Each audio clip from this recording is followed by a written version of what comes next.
Of course, the biggest news of the night, Adam Page is the wild card in the tournament against Jeff Jarrett. It made sense. You got your wish. You already know what's going to happen. You know, like, the second this happens, you know where it's going, right? You said the thing we need to save Swerve's run is Hangman versus Swerve. And that is going to happen at All In, guaranteed. Now, here's the thing, though. This begs the question, right? Is Swerve going to retain against Hangman? If he does, I genuinely think it will elevate his run.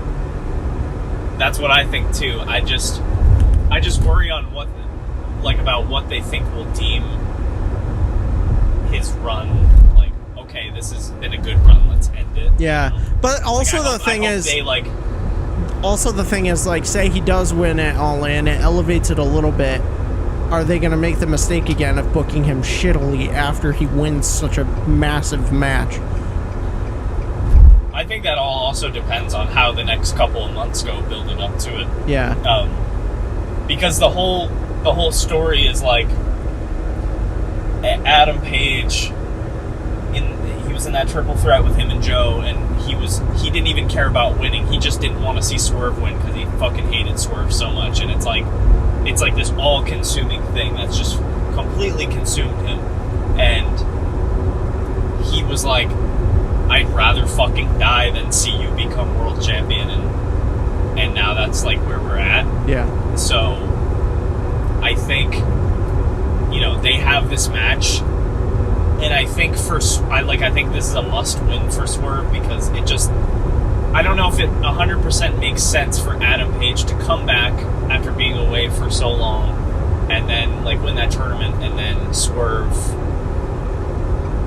loses to him. I just don't feel like that makes sense for the story. Mm-hmm.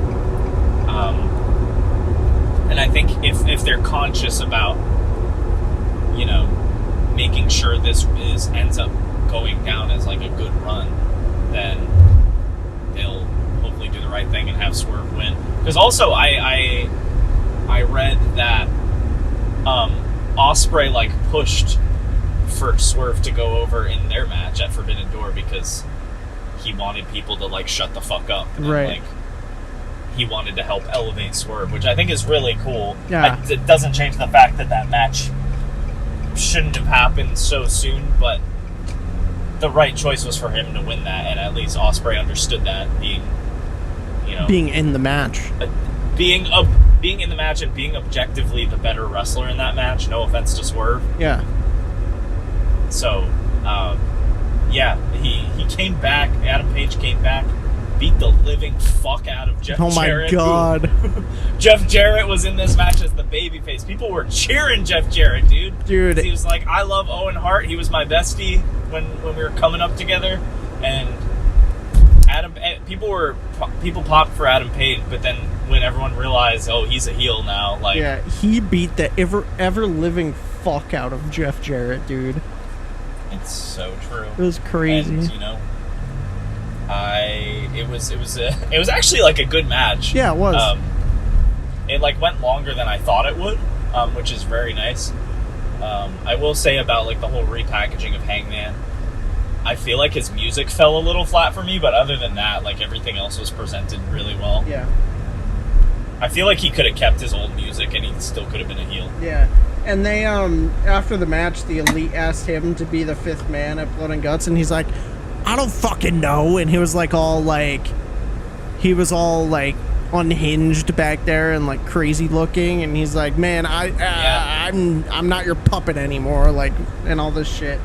So yeah, no strings on me Hangman's type thing. Fill that spot. Yeah, I think Hangman's gonna be a lone wolf. I think so. I think he's gonna be just this unhinged lone wolf, just trying to make Swerve not champion, and I think that's good because that's what we need right now.